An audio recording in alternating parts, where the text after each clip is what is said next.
Bab 132 Di Puncak Ka'bah. Setelah menerima telepon dari ayahnya, Cecilia menatap dan menunggu Anita Lu bagaimana pendapatnya. Anita Lu masih diam. Akhirnya ia berkata, "Apa yang sudah menjadi keputusanmu, maka kau harus menjalankannya. Kalau aku boleh tahu, apa rencanamu selanjutnya?" tanya Anita Lu. Cecilia menjawab, "Aku akan meminta ayah untuk menjadi presiden direkturnya, Lian Chen sebagai direktur keuangannya, semua dalam pengawasan Sinta-san." Anita Lu tersenyum sembari menjawab, "Idemu bagus. Namun, engkau harus sadar, mengelola keuangan perusahaan tidak akan sanggup dilakukan oleh Lian. Jadi, engkau harus mencari orang lain." Cecilia diam memikirkan siapa orang yang bisa diandalkan untuk itu. Anita Lu tertawa. Lalu ia berkata, "Engkau memiliki 4 orang sahabat yang sekarang mengelola perusahaanmu. Kenapa tidak menarik 1 orang dari sana? Dan Lian bisa mendampinginya untuk belajar." Cecilia tersenyum, lalu ia bertanya, "Menurut ibu, siapa di antara mereka berempat yang harus aku minta bantu?" "Linda kok. Engkau bisa meminta dia mengenai ayahmu menjadi presiden direktur, sedangkan ia baru hari ini mulai bekerja setelah 5 tahun vakum, bukan pilihan yang baik," jawab Anita Lu. Cecilia tersenyum menjawab, "Aku sudah memikirkan hal itu. Ia hanya sebagai presiden yang duduk manis untuk sementara semua hal dihandle oleh wakil direktur Grace Lu." Anita tertawa mendengar perkataan Cecilia, namun ia mengangguk lalu berkata, "Sudah saatnya anak itu harus bisa melakukan sesuatu. Aku setuju biar Sinta yang mengawasi mereka." Di malam hari, di puncak Ka'bah, Linda Ko beserta 3 sahabatnya hadir. Lian, Grace, dan Sinta-san juga sudah berada di sana. "Linda, aku tidak mau berbasa-basi. Aku meminta bantuanmu untuk menjadi direktur keuangan di grup Chu. Bagaimana?" kata Cecilia. Rianti yang berada di sana sedikit terkejut, namun ia diam saja. Linda menjawab, "Engkau yang mengaturnya. Bagaimana baiknya? Namun, apakah aku resmi keluar dari Jel Advert?" tanyanya. Cecilia menggelengkan kepalanya, menjawab, "Tidak, engkau hanya beberapa bulan di sana sebagai mentor Lian Chen. Jika menurutmu Lian Chen sudah bisa, maka engkau bisa kembali ke Jel Advert." Linda Ko menatap 3 sahabatnya yang lain, meminta pendapat mereka. Sinta-san menjawab, "Kakak ipar, kalau hanya soal keuangan, aku bisa mendampingi Lian Chen, walau hanya via telepon." Cecilia kembali menggeleng kepalanya sembari menjawab, "Tidak bisa. Engkau tidak bisa selalu dihubungi. Sedangkan soal keuangan terkadang tidak mengenal waktu. Lagi pula, engkau akan menjadi pengawas umum untuk grup Chu." Grace berkata, "Bagaimana kalau aku yang menjadi mentornya Lian di sana?" "Engkau akan menjadi wakil direktur di sana. Lian akan menjadi direktur keuangan," jawab Cecilia. Rina tersenyum dan berkata, "Engkau sudah memutuskan, maka kami akan menjalankan apapun keputusanmu. Linda akan berkantor sementara di grup Chu. Kami bertiga bisa menjalankan sel Advert hingga dia kembali."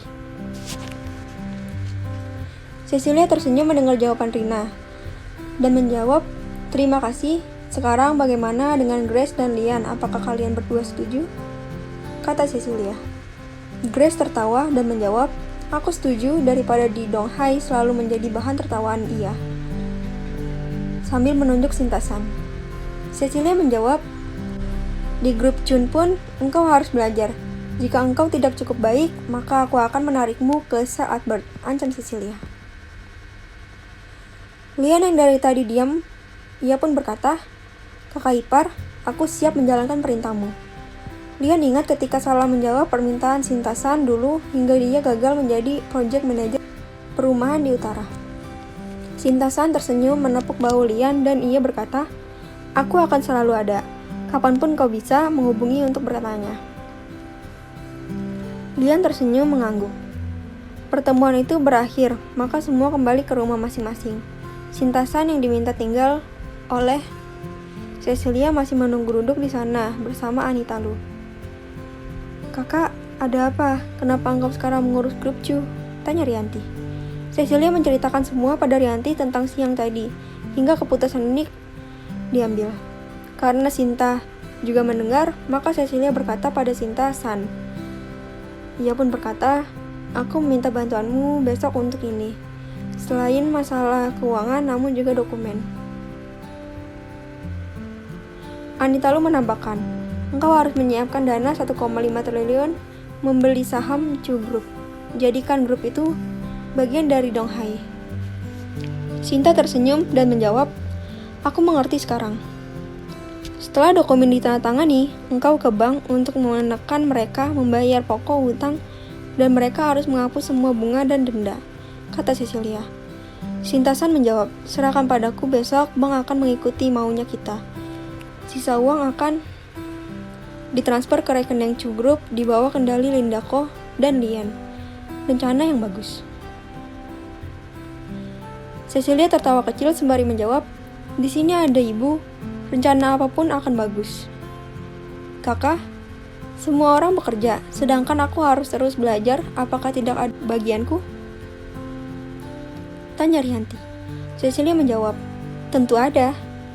Setiap pagi sebelum ke kampus atau setelah pulang kuliah, masih ada waktu engkau bisa datang ke sana untuk belajar. Rianti tersenyum senang menatap Lian dan Grace sambil mencibir-cibirkan bibir kecilnya. Akhirnya pertemuan itu berakhir karena malam sudah larut. Keesokan paginya, telepon dari Jimmy Chu masuk memberitahu bahwa ia akan datang sekitar 2 jam lagi setelah segel dari lawyer perusahaan Sintasan sudah berada di rumah untuk mengurus pembelian Chu Group. Tania yang masih sarapan berkata, Ibu, apakah bisa nama Tania saja di grup Chu? Mendengar ini semua tertawa. Tania hanya diam melanjutkan. Kalau atas nama Tania berarti ayah akan kalah dari Tania saat usia 11 tahun nanti. Benarkah, Nek? Tanyanya. Anita mengangguk membenarkan. Namun, ia menjawab, bukankah kami sudah sepakat nanti di usia 7 tahun kamu harus memiliki visi sendiri. Sekarang, kamu harus mulai memikirkan apa perusahaan yang ingin kamu kembangkan. Tania tersenyum dan menganggukkan kepalanya. Lalu menjawab, sudah, Tania pikirkan, tapi masih rahasia. Setelah mengatakan itu, ia bangkit pamit untuk berangkat ke sekolah diikuti yang lain. Di meja makan hanya ada Anita, Cecilia, Rianti, dan Sinta. Mereka berempat masih melanjutkan sarapan sambil berbincang. Bagaimana dengan Paula? Tanya Anita pada Sintasan. Sintasan mengangkat wajahnya lalu menjawab, ia sudah bisa menyesuaikan diri dengan daerah sini. Dia maju dengan pesat setelah 4 paman memberikan masukan padanya. Menurutku, ia sudah bisa bertugas di rumah ini.